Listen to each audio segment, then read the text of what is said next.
Indie games have been absolutely cooking lately, and if you've been sleeping on what's dropped in the last few months, this list is your wake-up call. We're talking metroidvanias, space builders, zombie extraction shooters, Star Trek, and yes, a game where you just throw berries into a hole. It sounds weird. It's incredible. Let's get into it. Alright, kicking things off with Scam Line, and right out of the gate, this one's a blast with friends. It's a multiplayer game show for 4 to 8 players built around bluffing, betrayal, and deadly traps. Think social deduction meets chaotic party horror. For under $5, it's a no-brainer pickup. Very positive reviews, cheap, and genuinely chaotic fun. Speaking of chaotic, let's talk The Midnight Walkers. From Korean indie studio One Way Ticket Studio, this is a hardcore PvP zombie extraction shooter set inside a massive vertical mega complex called Liberty Grand Center. Floors include shopping malls, hospitals, and casinos, all crawling with deadly zombies and rival players. Now for something completely different. Berry, Berry, Berry. This surreal first-person incremental game has you growing berries and throwing them into an ominous, ever-expanding hole. That's the pitch. And somehow, it has a 98% rating on Steam with over 3,000 reviews. There's a conspiracy lurking underneath the garden, multiple endings, and adorable sentient berry buddies. At $7, this is peak indie weirdness. Now, Project Gorgon has been in the works for over a decade, and it just hit 1.0. This old-school indie MMORPG is for anyone who misses the wild, unguided era of EverQuest and Asheron's Call. No quest markers, no hand-holding. Just a massive living world, a totally freeform skill system, and a developer team so community-focused they announced their subscriber count in the game chat. An underdog story worth rooting for. Alright, Kotama and Academy Citadel. This anime-style 2.5D Metroidvania from Korean studio Atom String Games came out of nowhere and hit hard. You play as Kotama, a mysterious exchange student competing for the prestigious Carmel Star title inside a high-tech labyrinthine academy. The combat is fluid, fast, and flashy, mixing weapons, skills, and memocards into dazzling combo chains.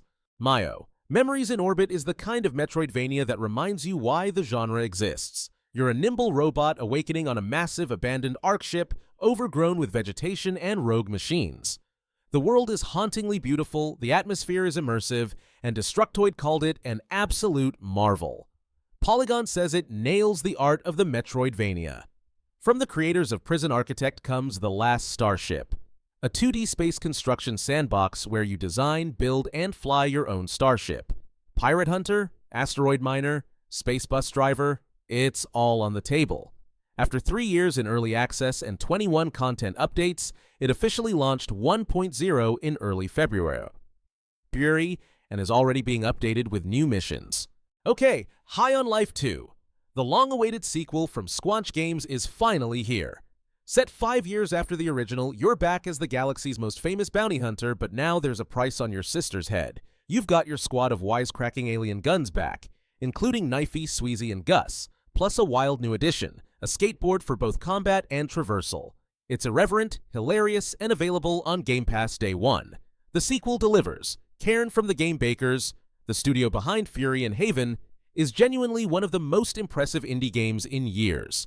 It's a survival climbing sim where you manually place every one of protagonist Ava's limbs on holds as she ascends the never-before-summited Mount Kami. IGN gave it a 9 out of 10.